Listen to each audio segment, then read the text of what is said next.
Welcome to This Blended Homestead. My name is Joy. If you're new, welcome.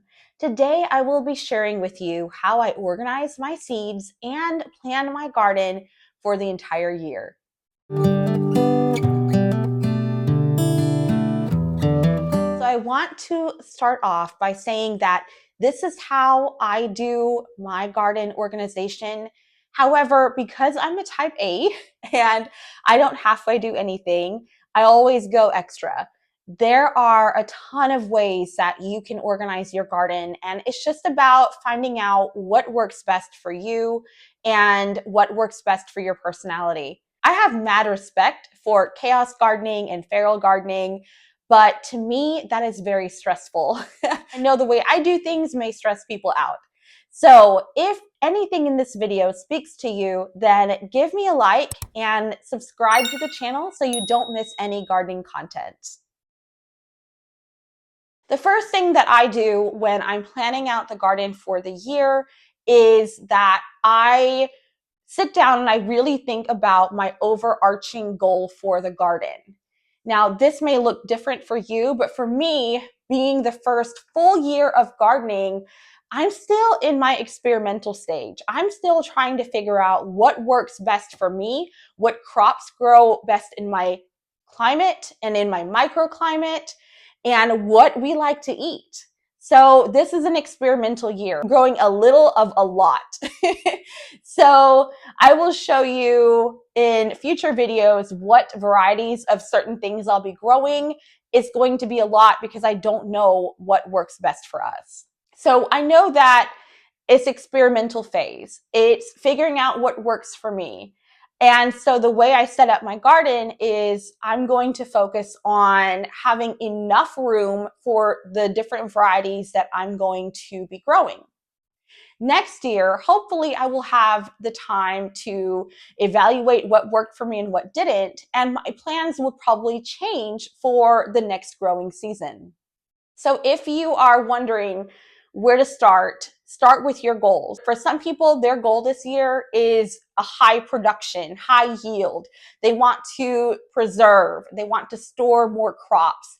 And so the way they organize their garden and their plan will look completely different than mine. Before you start planning out your garden, think about what goal you have for that growing season. So the way I organize my seeds is I have this photo box and I've categorized my seeds by season and what type of crops they are. So for example, tomatoes are in the spring season and they have a whole box to themselves. So the way I have my photo box organized is I have it by season, and I have different crops. So like these are melons, and then over here would be fall and winter, and I have my root crops. And this is what I go to when I'm starting seeds or when I'm direct sowing. I just have to make sure that I put the seed packets back. You can see that I really have a lot of beans. I didn't realize how many beans I had until I started organizing it. So I started getting a lot more flower seeds than originally planned. So I put them in this really cute container that I just love it. It's adorable. However, I found it's not the best way to organize my flower seeds. So for example, they're just put in here randomly, and I realized that I needed a more organized way to organize my flowers. So I'm going to have to purchase another one of these, probably in like a beautiful color, just for my flowers, because I have accumulated quite a bit of seeds. The other way that I organize my seeds and plan my garden is through a spreadsheet. So I will show you that spreadsheet, and I just want to warn you, it can be overwhelming, but hang with me and I'll explain exactly how I use this spreadsheet. I created this spreadsheet not only to help keep track of the seeds that I have, where I purchased it from, and the growing instructions, but also to track my harvest and where I'll be planting each thing.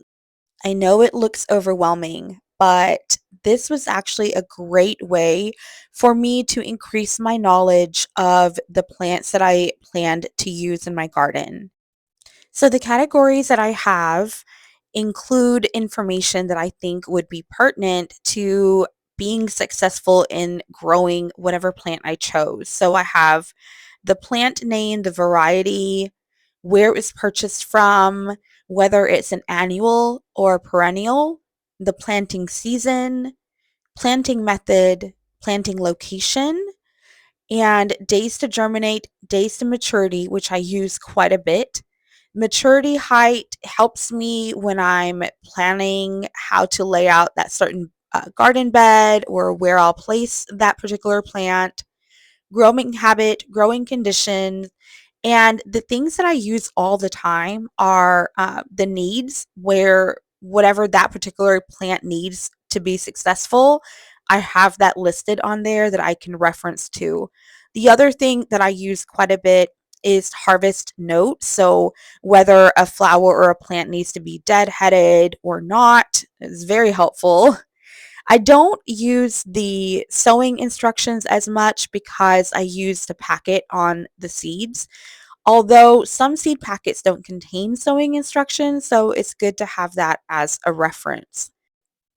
So not only do I keep track of the instructions for that plant, but I also can mark which seeds that I'm out of so that when I make a seed order for next growing season, I won't buy things that I don't need.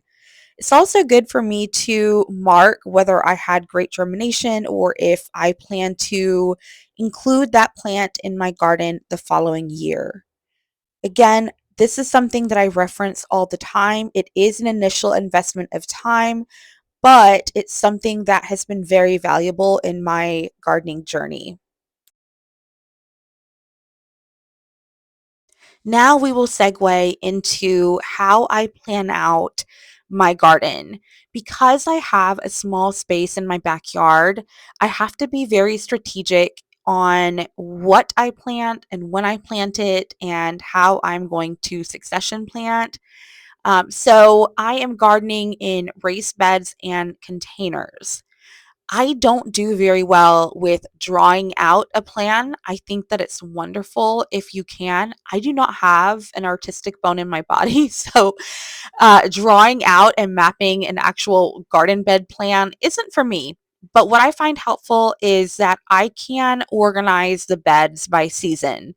So, for example, in bed one for the spring, I know that I'm going to plant marigold, basil, borage, and tomatoes.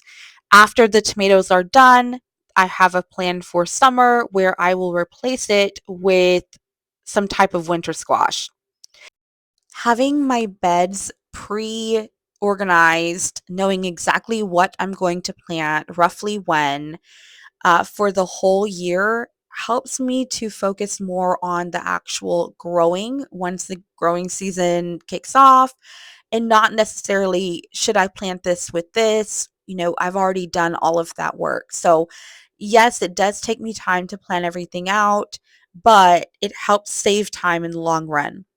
While having this all ready to go, it helps to free up my mind because I'm an overthinker. So this is just taking up space in my head. Once I get it on the spreadsheet, I can let go of it.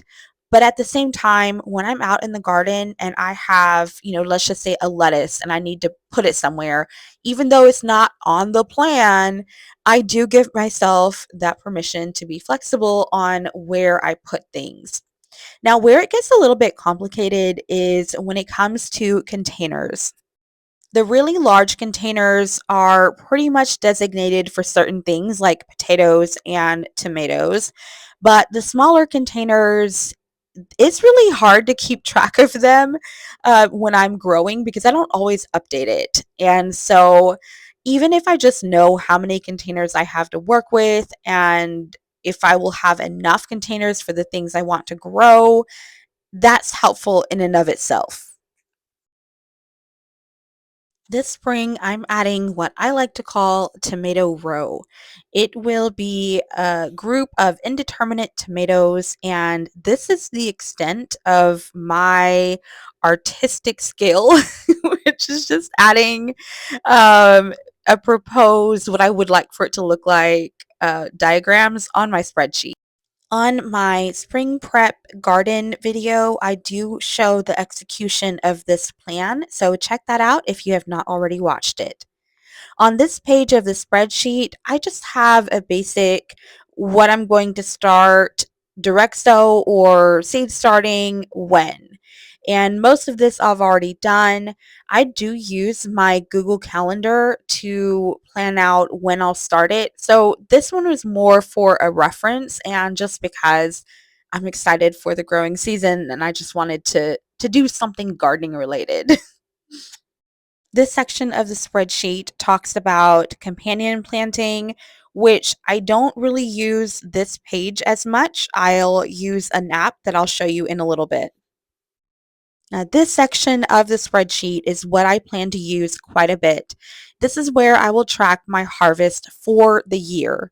This is really helpful for me because as a beginner gardener, I'm still learning as I go. Plus, I'm learning how to deal with the crazy weather and all the pests that have come out. It's really easy to get discouraged when certain things just don't go as planned or you don't get as much as something as you had hoped. But at the end of the year, I can say I grew X amount of food for my family, which is more than I was able to grow last year. So this is a really great way for me to keep track of that. I just have to be really diligent with actually putting it on the spreadsheet. This last section is for preservation of the harvest. I find this incredibly useful as a beginner gardener because I don't have to wonder, okay, what am I going to do with this? Because I've already added that on. That way, when the harvest comes, I'll know exactly what flowers are edible, what flowers would make good soap, and how many tomato plants I need to have in order to get my goal of salsa for the year. I have the recipes listed out, where the source is, what supplies I'll need, anything that can make my life easier when it's time to harvest because I know that can get crazy. So having this plan is going to help tremendously. Plus, I am able to learn more and appreciate each particular plant and the value that it can bring to my family and me. Now, if I could only choose one gardening app, it would be Seed to Spoon. No, it is not sponsored, but I love this app so much. I have tried a variety of apps, but this one seems to have all the features that I look for garden planning. You can tell that the people who developed this app really took the time to understand what a gardener needs for their garden to be successful. The app has a lot of features, and they just came out with a new feature where you can actually plan out your garden bed on a grid. This is wonderful for me because, as I mentioned before, I don't draw. I can't draw. I see people have like beautiful charts and beautiful drawings and map out exactly how they want their garden to be, and that's just not me. Having a garden grid helps me to visualize how I want certain things to be in my garden to maximize the space that I'm working with. Another thing that I love, you can look up a plant by name and it will tell you everything you need to know about growing that plant. It has personalized planting date, so you just put in where you're located and it will tell you your first and last frost dates, which is really helpful as you're trying to figure out when to start seeds or when to direct sow. The wonderful thing about this feature is it can tell me what the companions are for this plant and what the enemies are. Even though companion planting is not a hard nail down science, I still want to make sure that I give my plants the best chance of success. So if it works well with some plants and not the others, I definitely want to make sure that I'm able to accommodate that.